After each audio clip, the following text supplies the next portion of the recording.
Bom, dois avisos. Dois avisos. O primeiro, que o padre vai ficar aqui dentro. Aí, caso alguém queira se confessar, chama o padre e vai para outra sala. Né? Mas ele vai ficar por aqui, à vista. E quem quiser fazer alguma pergunta, se sentir meio encabulado, não sei o quê, tem uma cestinha ali atrás, perto da imagem de Santa Teresa. Deve ter algumas folhas também, né? Não sei. Ou então você já leva a sua pergunta e coloca dentro da cesta que nós fazemos a leitura depois, né? Bom, continuando, quartas moradas ainda, claro. Tem muita coisa a ser dita. No capítulo 2, Santa Teresa vai apresentar um outro grau de oração, que ela já sugeriu que ela já sugeriu.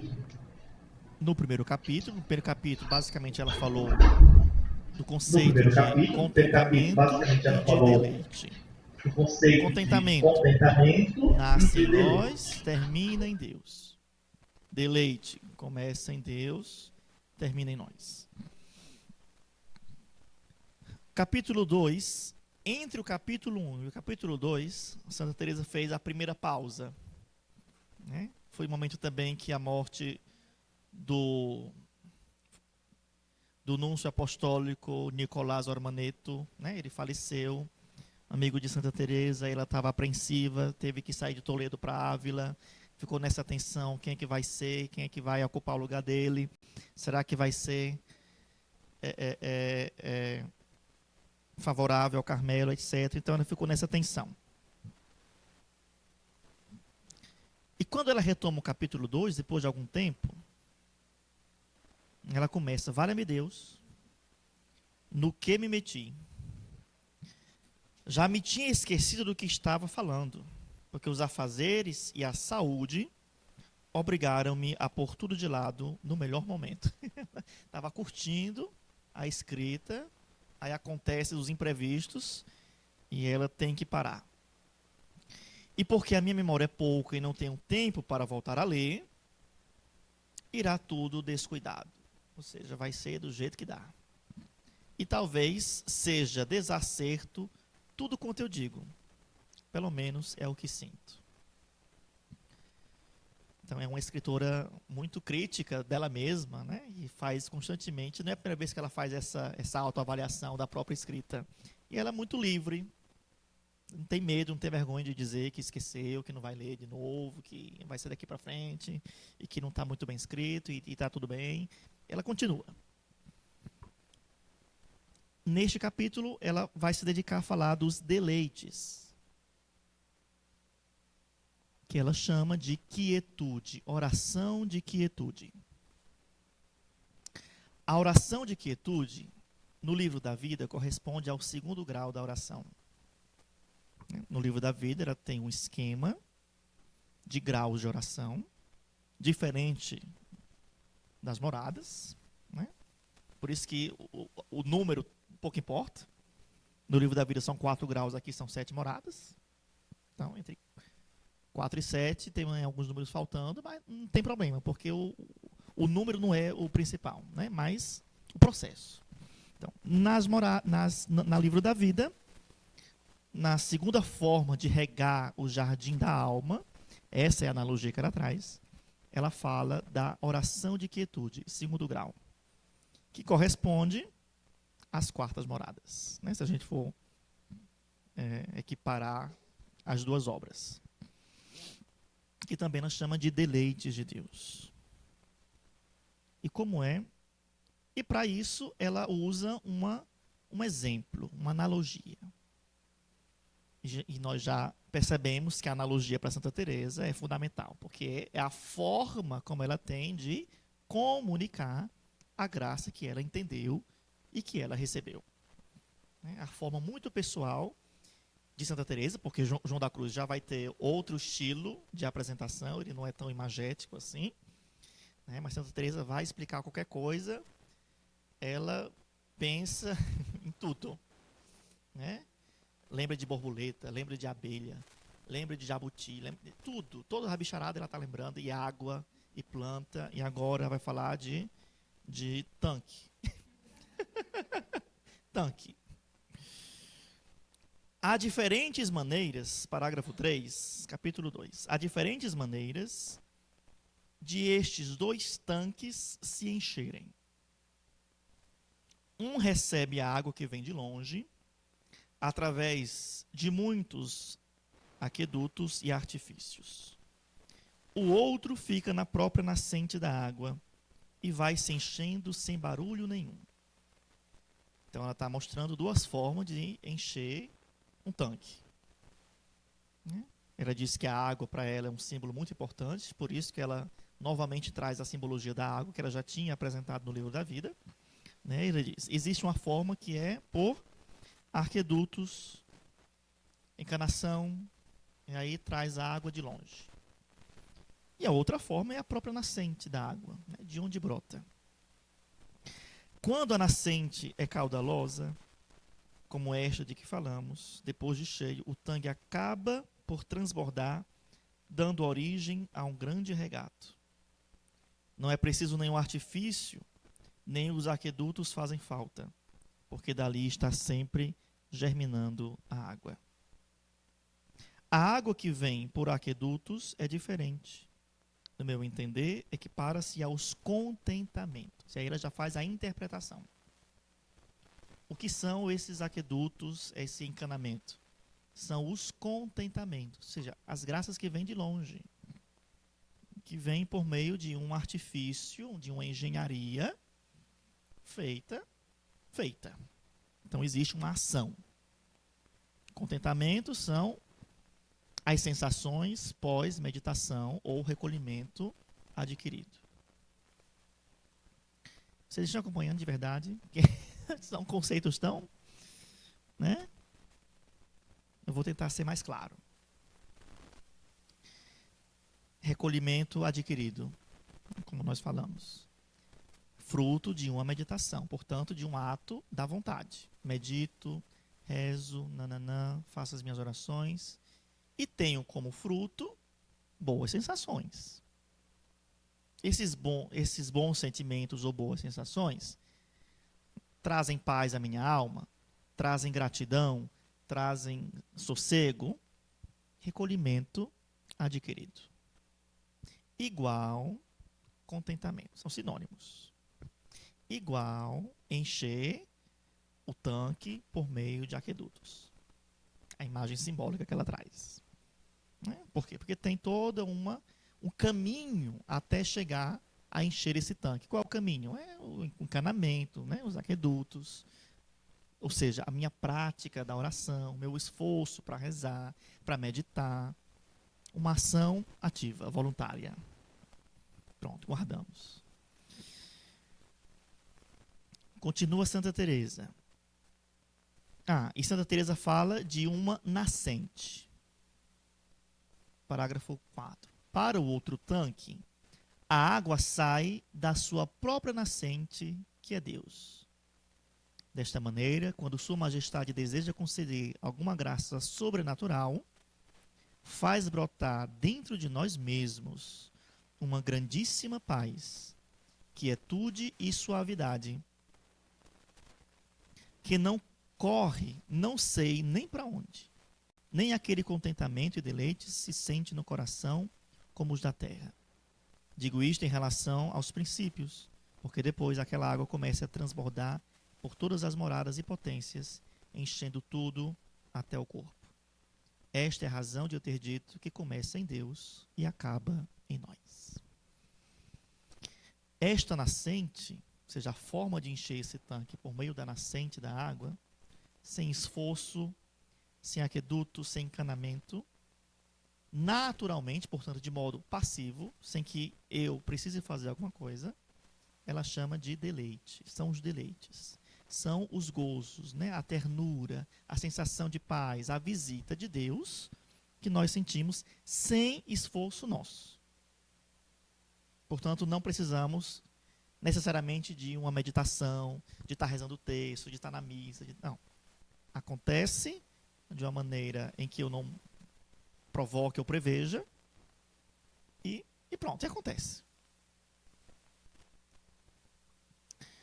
Não sei explicar de outra maneira porque eu não sou místico. Então, eu estou replicando o que Santa Teresa está dizendo.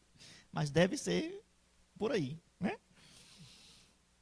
Talvez quando Deus nos dê a graça dessa experiência infusa, né, passiva, a gente entenda melhor. Mas é aqui, portanto, que ela fala do assobio do bom pastor. Queria tanto achar esse texto. Enfim, mas é justamente aqui que para Deus recolher, né, as potências, muitas vezes ele assobia, né, no fundo do nosso ser, como o bom pastor chama a ovelha, e diretamente, instantaneamente, a alma se recolhe. Como num passo de mágica, como num passo de mágica. Porque senão isso não seria mística. Né? Se Deus precisasse de um condicionamento externo, temporal e espacial para agir, não seria Deus. Seria um ser humano. E nós sim, nós precisamos de condicionamentos externos. Bom, estamos entendidos até aqui a diferença? Contentamento, então a gente tem, né, formas de estabelecer. Contentamento ativo, deleite passivo. Contentamento, fruto de uma ação minha, ascética.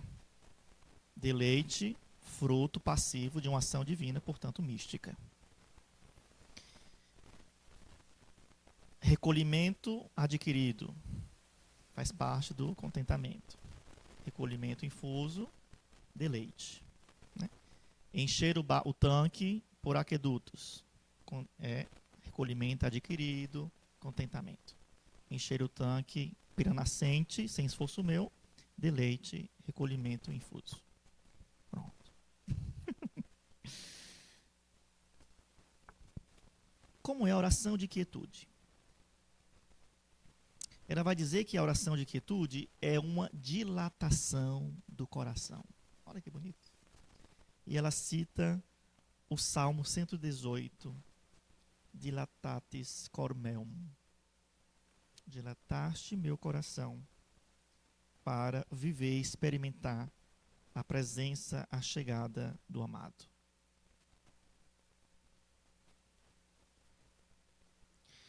Desta maneira, quando aquela água celestial começa a brotar da sua nascente, se começa a brotar, não está sendo controlada por mim. Passivo, místico. Ou seja, os sinais, os primeiros sinais da visita de Deus, que é o nosso interior mais profundo. Parece que todo o nosso íntimo se vai dilatando e alargando. Olha que bonita essa imagem, né? De se expansão. A alma se expande. A alma se dilata. Produzindo os bens tão inefáveis que nem a alma é capaz de entender o que ali está recebendo. Ela não entende e ela não comunica. Inefável, ela falou. Inefáveis. Ou seja, característica da experiência mística. Se sente uma fragrância, como se naquele interior profundo houvesse um braseiro, onde se dilatassem aromáticos perfumes. Não se vê nem se sabe onde está o fogo, mas o calor e o vapor perfumado penetra toda a alma e, como disse, muitas vezes se estende também ao corpo. E aqui ela já lança mão, né, de um recurso olfativo, como se fosse um braseiro em que você coloca incenso e o perfume se alastra e enche todo o seu interior até alcançar também a superfície, o corpo. Então são forma de linguagem, não necessariamente a pessoa sente alguma coisa, não está falando disso, está em termos de comparação, né? Mas é algo que muito visual. Ela fala também dessas águas que vão nascendo, nascendo até transbordar do corpo.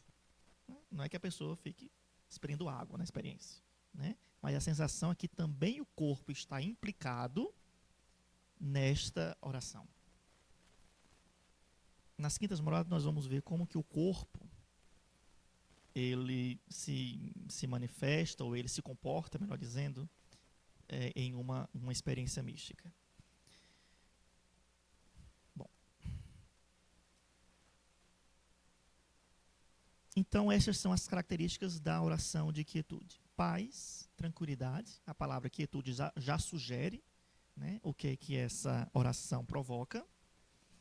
Primeiro ponto, passividade. Ninguém pode, hoje às 3 da tarde eu vou fazer uma oração chamada quietude. Não é assim. Você pode fazer a oração do texto da misericórdia. Mas da quietude, não. Você pode se dispor ao encontro com Deus. E aí pode ser, se Ele quiser, quando Ele quiser, te conceder uma oração que pode ser de quietude. Pode não ser. Pode ser outro tipo de oração. Recolhimento, união, etc. Ou pode ser nenhuma. Bendito seja Deus. Pronto. Deus não tem a obrigação de dar graças a fenômenos a ninguém. Um traço da oração de quietude. Ela recolhe a vontade.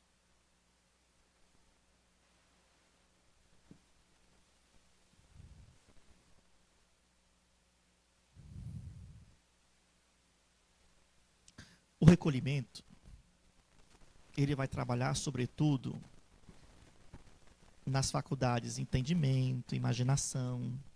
Quando você está recolhido, é porque, de alguma maneira, a sua mente está quieta. Está tranquila.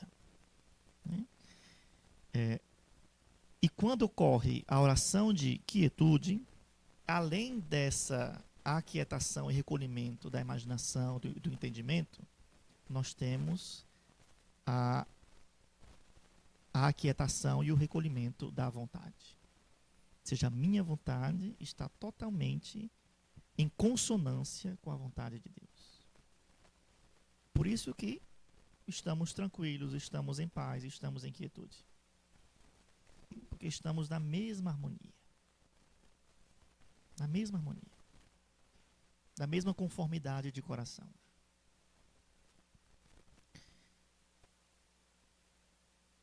Muito bem.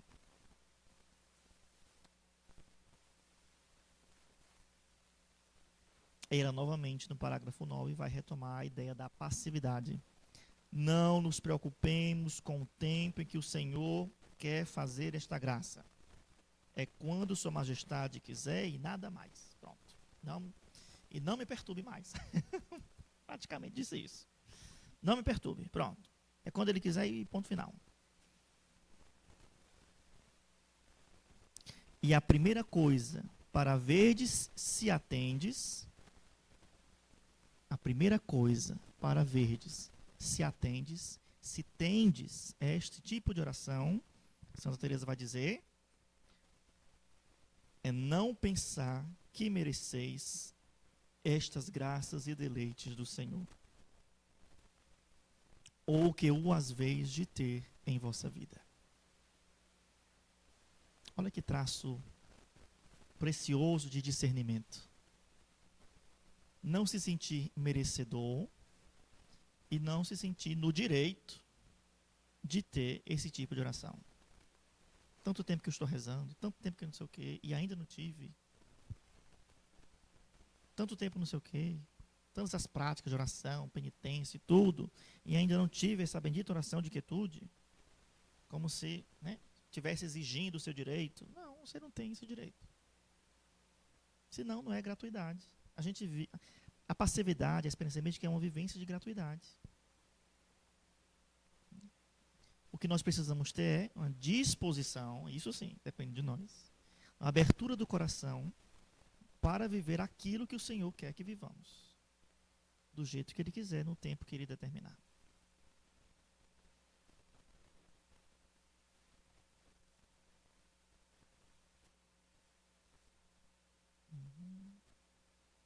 E ela vai dizer: Como é que é onde alcançar sem os procurar? Santa Teresa vai dizer. Dir-me-eis então. Como é que é onde procurar, de alcançar sem os procurar? A isto respondo que não há melhor maneira do que aquela que vos acabo de dizer. Não procurando, não pedindo, não desejando. As razões são estas. A primeira é que antes de tudo é preciso amar a Deus como? Desinteressadamente. Desinteressadamente. Sem interesses e sem condições. A segunda, não deixar de ser pouca humildade, pensar que se há de alcançar alguma coisa tão grande com os nossos miseráveis serviços. Terceira, porque a melhor disposição para isto é o desejo de padecer e de imitar o Senhor, e não desejar os deleites, pois no fim das contas, o que a gente mais faz é ofender a Deus. Aí com esse argumento a gente perde, né? No fim das contas, o que a gente mais faz é ofender a Deus, e ainda assim a gente se julga no direito de ter algum privilégio.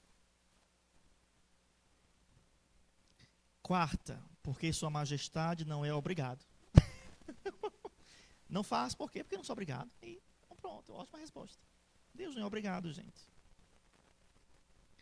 Deus não é obrigado. Sua Majestade não é obrigada a concedê-lo, tal como nos dá a sua glória, se guardarmos os seus mandamentos. Então ela apresenta pelo menos 4 razões para a gente ficar tranquilo em relação não só à oração de quietude, mas qualquer oração mística. Não devemos buscar a Deus por interesse. Não devemos nos achar com direito, porque no fim das contas nós que devemos mais com os nossos pecados e delitos. E depois, porque Deus não é obrigado. Capítulo 3, ela continua falando sobre o mesmo assunto, só que agora ela apresenta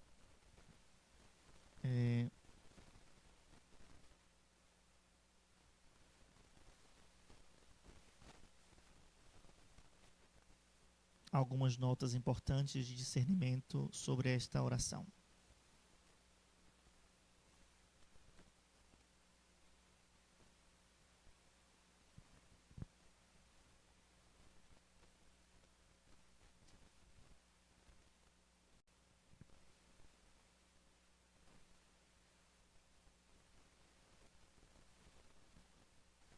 Ela novamente vai falar sobre o recolhimento.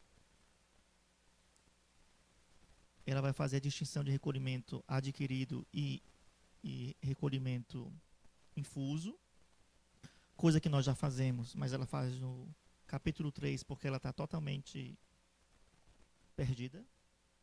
Ela diz, vou falar aqui um negócio que eu já era para ter falado, mas aí vocês relevam. E fala. E aí a gente que fica tentando... Aqui nas minhas obras tem um esquema para situar a gente sobre os tipos de oração que ela fala nas quartas moradas. E aí é um vai e vem, porque de fato ela não está muito concentrada quando escreve essas quartas moradas, e aí ela fica toda perdida. Mas nós já trabalhamos esses conceitos, e aqui a gente, para terminar, fala dos efeitos da oração de quietude. O primeiro efeito, como já foi falado, é a dilatação do coração.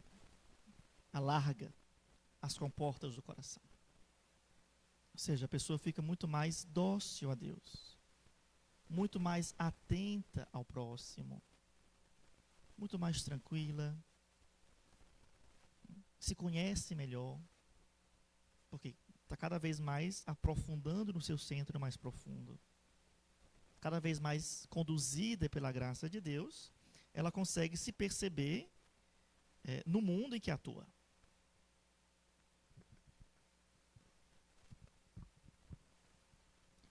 Como esta suavidade e dilatação interior já não fica tão atada como antes nas coisas do serviço de Deus. Pelo contrário, goza de muita liberdade, vai dizer Santa Teresa. Dessa maneira, não se contrai com medo do inferno, porque apesar do grande temor de ofender a Deus, perde aqui o temor servil e experimenta uma confiança enorme de quem há de vir e gozar dele. Olha que bonito. Não é que a pessoa já ignora, a pessoa não ignora a existência do inferno, ou não vive uma vida desregrada, como se não existisse o inferno, mas ela não vive em torno do inferno. E hoje em dia temos muitas pseudo-espiritualidades que nos conduzem a esse pensamento. Considerar a existência do inferno não quer dizer viver em torno dele. Ou viver sempre amedrontado, medo do céu, não posso fazer isso. Isso se chama escrúpulo. Não posso fazer isso porque o diabo vai me comer. Não posso fazer isso porque eu vou para o inferno. Claro, a reta consciência, todo mundo sabe, confissão em dia, o que tem que fazer, que faça. O que não pode fazer, não faça. Mas vamos viver com tranquilidade e segurança, confiando na misericórdia de Deus. É isso que fala Santa Teresa. No capítulo 2? É neste capítulo. Tá. É. Do assobio do bom pastor. Bom. Vocês leem. Capítulo 3, parágrafo 2.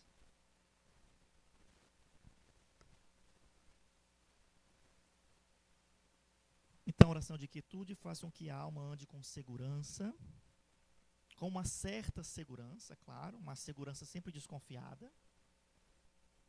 Não dá para andar com segurança em si mesmo, porque senão a gente sucumbe. Uma segurança confiada em Deus. Acabou-se-lhe o medo que tinha de fazer penitência ou vir a perder a saúde. Agora tem maiores desejos de fazer do que antes, porque parece que em tudo, que em Deus pode tudo. Então, esses atos, digamos, mais heróicos da vida cristã, o exercício das virtudes, as penitências, e logo mais ela vai matizar, trazer um discernimento sobre essas penitências. Se faz mais atos ascéticos de penitência, sim. Já não tem medo de ficar doente, ai meu Deus do céu, como sou fraquinho, já não tem medo de, enfim, de alguma outra coisa, porque caminha com liberdade e caminha com confiança. E já não faz mais penitências para não ir para o inferno. Entende? Como muda a perspectiva? Porque confia em Deus. Então, se eu faço para aumentar a minha fé, para me exercitar na vida espiritual, para agradar a Deus, pronto. É isso que importa.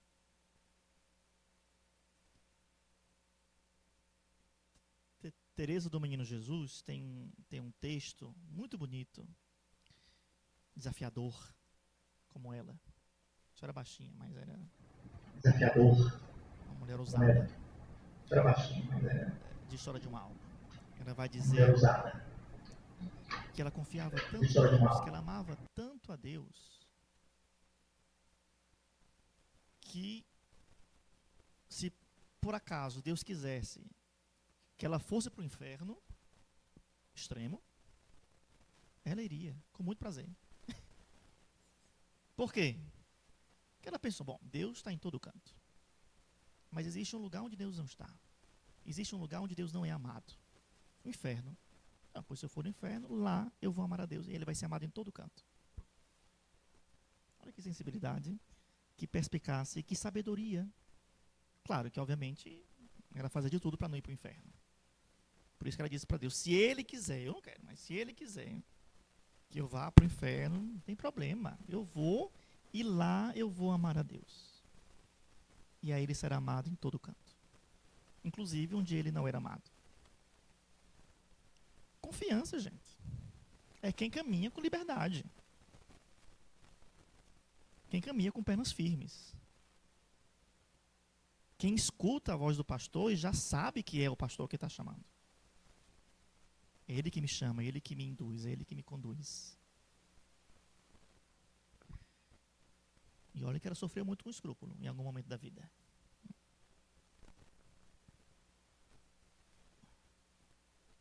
Bom. O medo que costumava ter no sofrimento já lhe abandonou, porque tem uma fé mais viva e compreende que, se sofrer por Deus, Sua Majestade lhe dará a graça para sofrer com paciência. Está topando tudo, né? Por vezes até chega a desejá-lo, o sofrimento, por sentir ao mesmo tempo uma grande vontade de fazer alguma coisa por Deus. Como vai conhecendo a sua grandeza, já se tem por mais miserável. Processo de autoconhecimento. Quanto mais conhece a grandeza de Deus, mais enxerga a própria pequenez. Mas a consideração da pequenez, nesse caso, não desanima, estimula. Sou pequeno e por isso mesmo devo confiar em quem é grande. Teresa do Menino Jesus, de novo, que fala muito a questão da pequenez. Apesar da minha pequenez, desejo alcançar o sol do amor. Não tenho olhos, não tenho compleição de águia, mas dela trago olhos e coração. Pequenez. Não consigo andar toda essa escada da perfeição. Pega o elevador, prático. Pega o elevador, que são os braços de Jesus. Pronto. É saber usar a nossa pequenez a nosso favor. Reconhecer a nossa fragilidade. E é isso. Eu sou fraco, sou pequeno, sou limitado. E bendito seja Deus. É aí Deus que tome conta de mim. Apresentar-se diante de Deus com mãos vazias, como ela mesma fala. Uma oração belíssima, acho que é a oração da profissão religiosa. Quero me apresentar diante de Deus com mãos vazias. Para quê? Para que Deus se obrigue, por sua misericórdia, a enchê-las. Que naquele tempo a ideia espiritual do jansenismo era: você tem que compensar. A graça de Deus não é de graça. Você, entre aspas, compra a graça de Deus. Então, era uma prática bastante estimulada, sobretudo das religiosas, que elas fizessem muitos atos de oração, de piedade, jejum, sacrifício, não sei o quê, anotassem tudo, né, que era moeda de troca. Que quando elas quisessem uma graça, elas já tinham: Senhor, está aqui o meu caderninho de oração, todo preenchido. Tá, pá, pá, pá, pá. E por uma questão de justiça, o Senhor vai ter que fazer alguma coisa. Não fiz tanto. E quando Teresinha diz: não, vou me apresentar diante de Deus com mãos vazias, caderno limpo. O que ela quer de Deus? Ela quer misericórdia. A nossa relação aqui não é de justiça, que não tenho nada. A nossa relação é de misericórdia. Não tenho nada, você tem tudo, você vai me dar. Ela obriga Deus a ser misericordioso. Ora, claro, que ela tinha, nessas mãos vazias, ela tinha muita coisa para oferecer. Ela tinha vida, que era oferta. Então, assim, não é qualquer pessoa que pode chegar diante de Deus e dizer que está com mãos vazias e exigir alguma coisa. Não é só uma pessoa da estatura de Teresinha. Né? Tem que ter discernimento.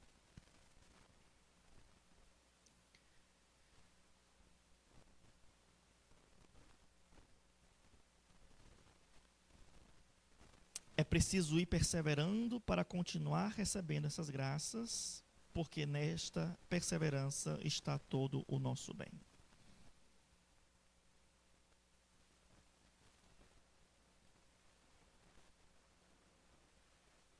Avisos. Parágrafo 11. Muito interessante esses avisos.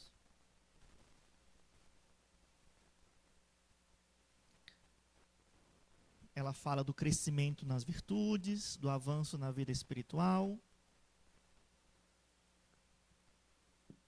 que a alma já está muito mais comprometida, muito mais livre, né, muito mais amadurecida. Embora para a vida mística ainda seja uma criança, porque está começando a dar os primeiros passos na mística, mas, né, na vida espiritual já está amadurecida. e ela vai dar alguns avisos. Novamente com exemplos, como é o jeito dela.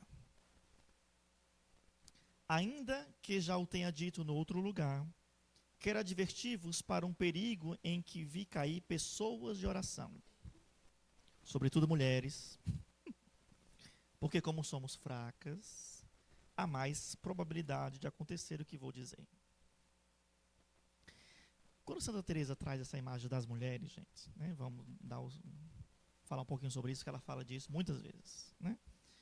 Com esse ar de como é que eu digo? De descrédito, né? Esses termos pejorativos, mulher e ruim, mulher pecadora, não sei o quê. Claro, tem toda a mentalidade, né, machista da época, sem dúvida, mas também é um recurso retórico que Santa Teresa utiliza para conseguir ser lida e ser validada pelos os leitores da época. Demais. Ora, quem lia e corrigia os textos de Santa Teresa? Os confessores, homens, teólogos. Qual era a ideia? Mulher não deve falar, mulher não deve ensinar, conforme diz São Paulo. Caladinha. Não deve ensinar. Quando esta mulher, Teresa, afirma que é mulher, que é pecadora, que é ruim, ela está dizendo, olha, o que eu estou escrevendo não vale de nada. E logo depois que fala isso, ela ensina sobre oração. Ela ensina sobre oração como ninguém. Ou seja, quem está lendo vai dizer, vou deixar passar, porque no fim das contas, ela é mulher e ela se reconhece como mulher. Então assim, ela não oferece nenhum perigo, porque ela não quer ser a mestra. Ela já disse textualmente que é mulher pecadora e ruim, que ela é um ignorante.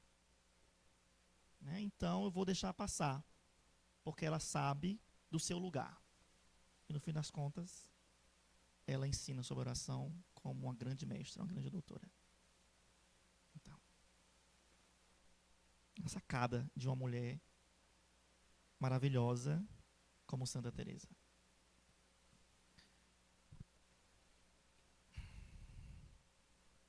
Estava falando, né? Como somos fracos e ruins, etc e tal, há algumas mulheres que pela penitência, oração e vigília que fazem, são de débil compleição. Então, ela está associando a fraqueza física a práticas exageradas de oração, como penitência, oração e vigília. Quando lhes advém algum consolo na oração, ficam logo sujeitas à natureza, sentindo no espírito algum contentamento e no corpo certo esmorecimento e fraqueza. Se por acaso lhe sobrevém um sono, a que chamam espiritual, que é um pouco mais intenso do que a oração de quietude, julgam que é a mesma coisa e deixam extasiar-se. A certa pessoa, e aí ela traz um exemplo, a certa pessoa acontecia-lhe estar assim durante 8 horas, no estado de oração profunda. No entanto, houve quem a libertasse disso, porque entendendo-a, mandou que comesse, dormisse e fizesse menos penitência. Tinha uma pessoa que fazia muita penitência, muita vigília, muita oração, muito jejum, era de compleição fraca, débil, e que em dado momento estava tendo espasmos, delírios, pseudovisões, de desmaios. E era fome, gente. Fome e sono. Não era mística, não. Era fome. Tá aqui. Mandou comer, no instante ficou boa. No instante, deixou de ser mística. Coma e durma. E faça menos penitência, para ver se isso é de Deus ou não é. Ela é prática. E temos que ser, assim, desconfiados. Ai, aquela mulherzinha que vê Nossa Senhora, eu já fico assim, tá bom. aquela fulaninha que escuta não sei quem. Tá. E ela passou por isso, tá? E era mística autêntica. E sendo ela mística autêntica, passou por isso, assim ensinou. Porque embora ela tenha sofrido com essas desconfianças, ela entendia que a desconfiança faz parte da aprovação. Faz parte da aprovação. Ela fala muito disso, se não me engano, no capítulo 8, 9 das Fundações. Que ela dá conselhos às madres para fazer esse discernimento. Porque também surgiu no Carmelo, nos mosteiros reformados por ela, esse costume, né, de freiras terem experiências, terem visões, terem êxtases. E claro, se a nossa madre tem, por que eu não teria? Né? Se eu também sou do Carmelo, se eu sou não sei o quê. Então, apoiadas em quem já lhes precedeu com esse perfil de mística, as irmãzinhas também estavam indo pelo mesmo caminho. E Santa Teresa orientava as madres. Mande descansar, mande comer, mande dormir e observe. Se continuam as visões, se continuam os êxtases. Às vezes continuava. Ótimo, graças a Deus, pode ser que seja de Deus. Mas às vezes era só fraqueza, fome e sono. Então assim, é por isso que eu digo, né? A espiritualidade, a mística, ela não está relacionada ou presa aos fenômenos. Né? Mas a graça que nós recebemos no encontro com Deus. E essa graça pode ser manifestada ou não.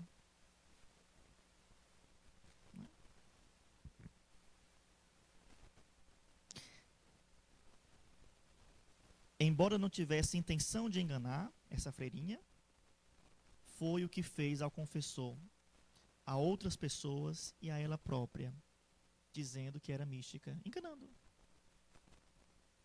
Por quê? Porque sentia um negócio diferente quando estava rezando. Lógico, minha filha, você não bota um açúcar na boca. Você não dorme o tempo mínimo. Claro que você fica vendo coisa. Estou em crer que o demônio já teria feito alguma diligência para tirar daí algum lucro. E não era pouco. Tenha-se em conta que, quando isto é verdadeiramente de Deus, poderá haver algum esmorecimento interior e exterior. Ou seja, se for um êxtase, uma experiência de contato, realmente a pessoa pode se sentir fraca, né? O corpo pode ficar adormecido, né? Como no estado de sono. Pode, não está negando. Qual é o critério para a gente ter certeza? Mas não o há na alma, cujos sentimentos são bem grandes, por se ver tão perto de Deus. O corpo pode estar esmorecido, mas a alma está firme. A alma está ardorosa, brava. E quando a pessoa sai da oração, ela sai obediente, ela sai com vontade de morrer por Cristo, expandir a igreja, né? Sai com esses desejos, por quê? Porque o coração foi, a palavra-chave, expandido, dilatado.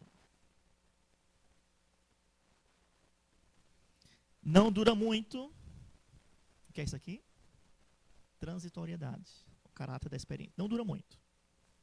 Antes, muito pouco, ainda que se volte a extasiar. A não ser por fraqueza, claro, que está com fome, só passa quando comer. Nesta oração não se chega ao ponto de o corpo se abater ou haver nele qualquer efeito exterior. Ela está falando da oração de quietude, que é diferente da oração de união, das quintas moradas, porque nesta oração o corpo participa menos. Amanhã, quando virmos a oração de união das quintas moradas, o corpo participa mais, no sentido de ter mais efeitos corporais, né, psicossomáticos. Portanto, estai atentas, porque se virdes que isso acontece convosco, olha aí vocês aqui de Sinop, deveis distrair-vos o mais que puderdes e comunicá-lo à prioresa, no caso, né, da irmãzinha. Ela deve mandar que não faça tantas horas de oração e procure que durma e coma bem, até recuperar as forças que, porventura, se perdem por causa disso. A gente vê aqui muito claramente o humanismo de Santa Teresa e o cuidado, né, de ter esse discernimento, de não ficar etiquetando e atribuindo a todo passamento a etiqueta de experiência mística. Isso é muito sério, muito grave. Isso pode enganar muita gente. Assim como muita gente pode estar sendo enganada por pseudo-videntes e pseudos místicos que andam por aí dizendo que vêm e ouvem e que ao mesmo tempo falam contra a igreja e são apóstatas, místicos muito duvidosos. Inclusive tinha um no Nordeste, né, que foi muito desobediente com o bispo. Não dá para conciliar místico com desobediência. Não dá. Mas até que a fulaninha, a senhorinha, bem piedosa da igreja, entenda isso, não entende. Porque o que chama atenção é o brilho do fenômeno. Pá, vê Nossa Senhora. Pá, escuta o anjo. Pá, não sei o quê. O sobrenatural sempre nos chama atenção. O fabuloso sempre vai ser um atrativo. A gente precisa ter o discernimento de entender o que é de Deus. Se for de Deus, não tem esse alarde todo. Ou então, passa por muitas purificações. A gente vê as videntes de Fátima, as videntes de Lourdes, quanto sofreram essas meninas. Na mão de padre, na mão de bispo, e não é. Né? E não vai mais onde? Na cova da Íria, e não vai mesmo. Obedece. Né? Obedece. Mesmo doendo, mesmo sofrendo. É dócil. E a gente vê os frutos depois. Agora, pseudovidentes, contundentes, desobedientes, afrontosos, e que ensinam contra o ensinamento da igreja, às vezes nem comida nem sono, que é doido mesmo. É doido. Amém. Louvado seja o nosso Senhor Jesus Cristo. Alguma pergunta? Manifestação? Dúvida? Tem um irmão aqui. Não sei se alguém escreveu na folhinha.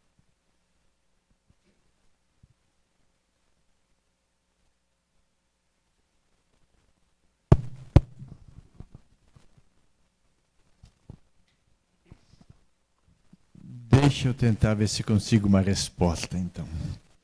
Lá nas experiências místicas, dos três, o ter a experiência, o entender e o explicar. Três fatos interessantes, três graças, sim. Eu diria assim que explicar depende da experiência mística, nem que reunir toda a tecnologia ou as bibliotecas, é impossível.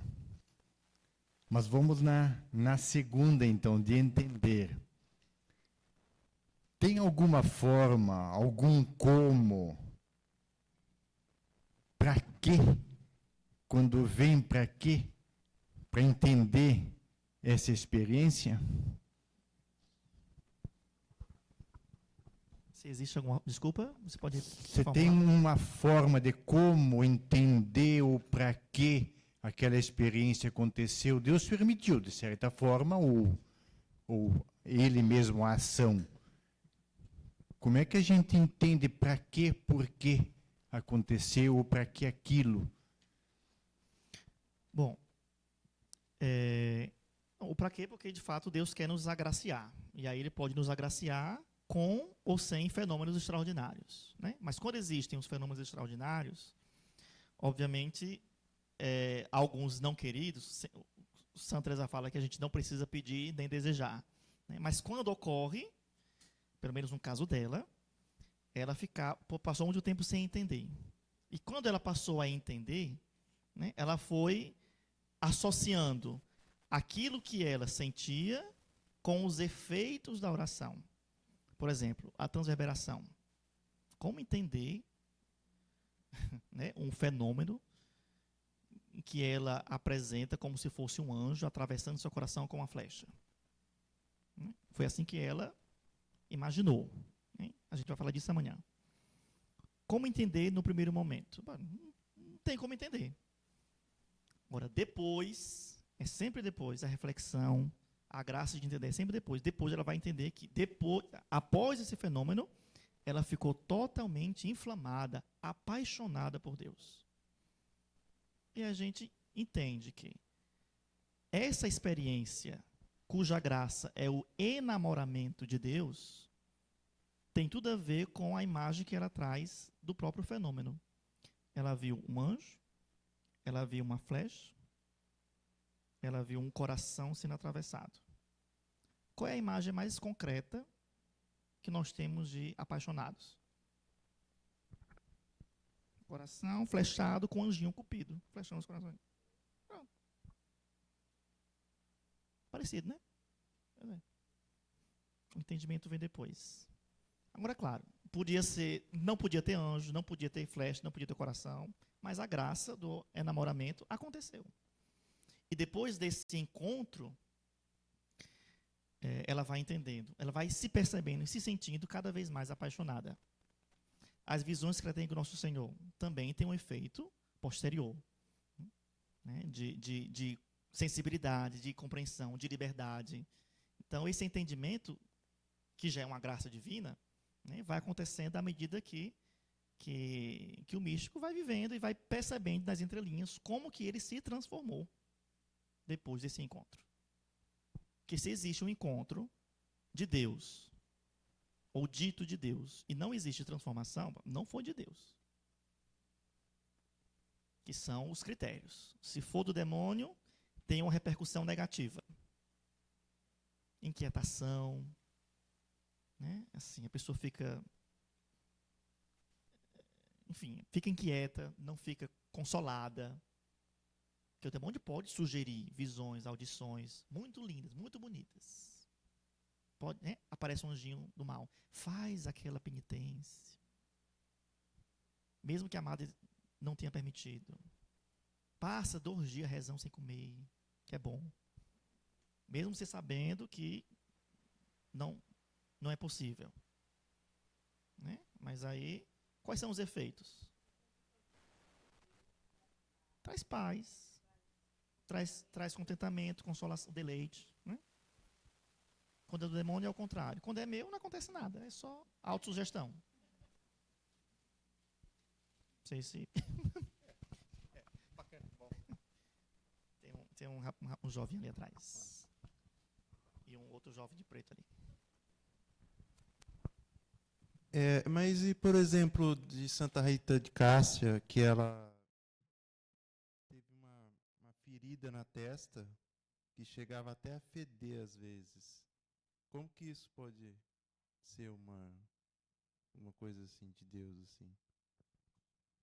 É um propósito, né? Por exemplo, tem vários místicos que receberam estigmas, Padre Pio, São Francisco, as marcas da paixão, né? Que são experiências, digamos, fixas, né? Visíveis algumas, inclusive Santa Rita, que têm um propósito ou de expiação ou de corredenção. Vai depender de cada pessoa, né? De como Deus tem o projeto para cada um. Inclusive, experiências de... Como é que chama do mal? O demônio de possessão. Né? Que a pessoa, Santa Míria de Jesus crucificado, carmelita, né, tinha momentos de possessão, de tentação, em que não era porque ela estava rezando menos, porque ela era do mal. Não, porque dentro da espiritualidade, da relação dela com Deus, né, Deus se utilizou desse meio para santificá-la e para santificar os outros. Como ele fez com Jó. Jó não foi o que sofreu na mão do diabo? Pronto. E sofreu, saiu vitorioso. Com muito mais fé e dando muito mais glória a Deus do que antes. E os propósitos divinos que a gente às vezes não entende logicamente. E não importa que a gente entenda ou não. O que importa é que a pessoa que esteja vivendo entenda e compreenda que isso é um propósito de Deus, que ela vai viver e que ela se sente feliz. É isso. Sobre a questão da saúde, né, da questão física, Sim.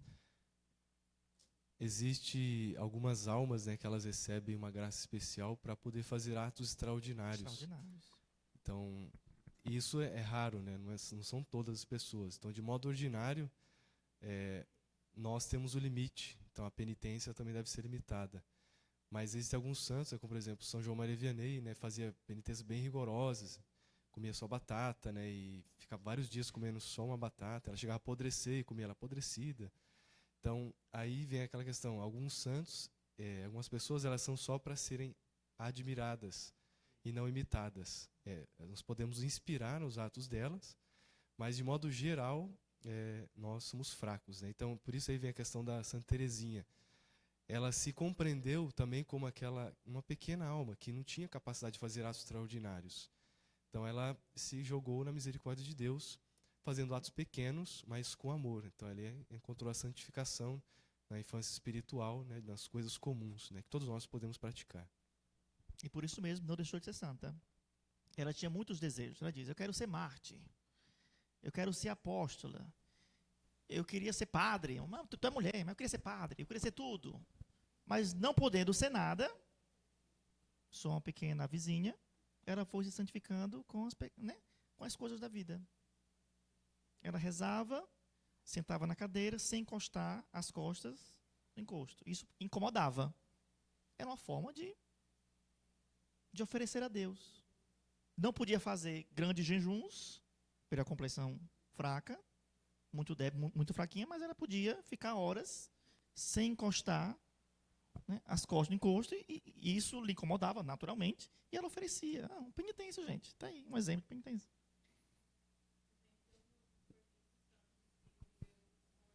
O extraordinário no ordinário. Claro. Sem sermos, até porque não são os fenômenos que nos santificam.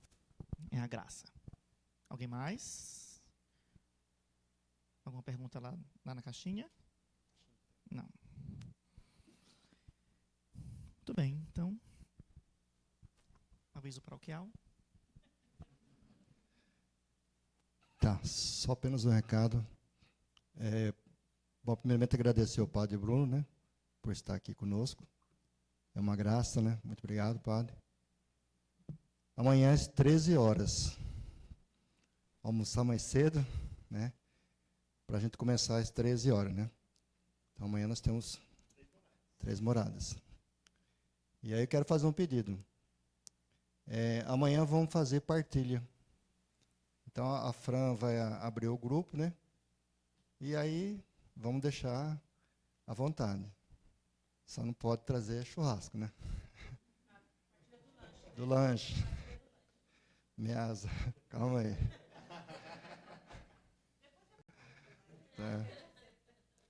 Tá, então assim, vamos fazer a partilha. Tá? O fundamento é isso aí. É simples, né? E vamos fazer, traga um bolo, traga um salgado, um refrigerante, um suco, aí vamos fazer uma partilha. Tá? Traga chimarrão, sei lá, amanhã não pode dormir, né? Tá? Então, Padre, por favor, a bênção para nós aqui, por favor.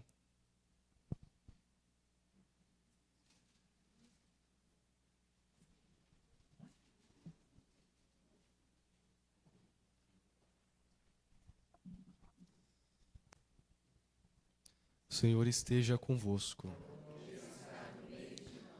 Dê sobre vós a bênção de Deus Todo-Poderoso, Pai, Filho e Espírito Santo. Amém. Boa noite, até amanhã.